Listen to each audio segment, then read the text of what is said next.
मन की झोली। एक बार बुद्ध कहीं प्रवचन दे रहे थे। अपने प्रवचन खत्म करते हुए उन्होंने आखिर में कहा, जागो, समय हाथ से निकला जा रहा है। सभा समाप्त होने के बाद उन्होंने प्रिय शिष्य आनंद से कहा, चलो थोड़ी दूर घूमकर आते हैं। आनंद बुद्ध के साथ चल दिए। अभी वे विहार के मुख्य दरवाजे तक ही पहुंचे थे कि एक किनारे रुककर खड़े हो गए। प्रवचन सुनने आए लोग एक एक कर बाहर निकल रहे थे, इसलिए भीड़ हो गई थी। अचानक उसमें से निकलकर एक स्त्री गौतम बुद्ध से मिलने आई।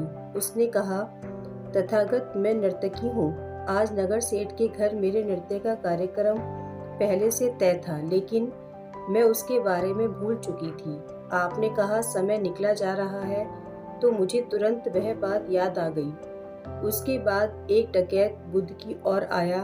उसने कहा, तथागत, मैं आपसे कोई बात छिपाऊंगा नहीं। मैं भूल गया था कि आज मुझे एक जगह डाका डालने जाना था, मगर आज उपदेश सुनते ही मुझे अपनी योजना याद आ गई। बहुत बहुत धन्यवाद। उसके जाने के बाद धीरे धीरे चलता हुआ एक बूढ़ा व्यक्ति बुद्ध के पास आया।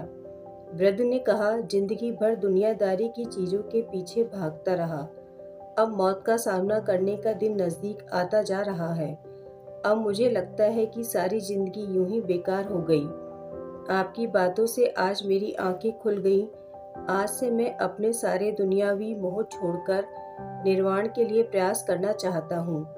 जब सब लोग चले गए तो बुद्ध ने कहा, देखो आनंद, प्रवचन मैंने एक ही दिया, लेकिन हर किसी ने उसका अलग अलग मतलब निकाला।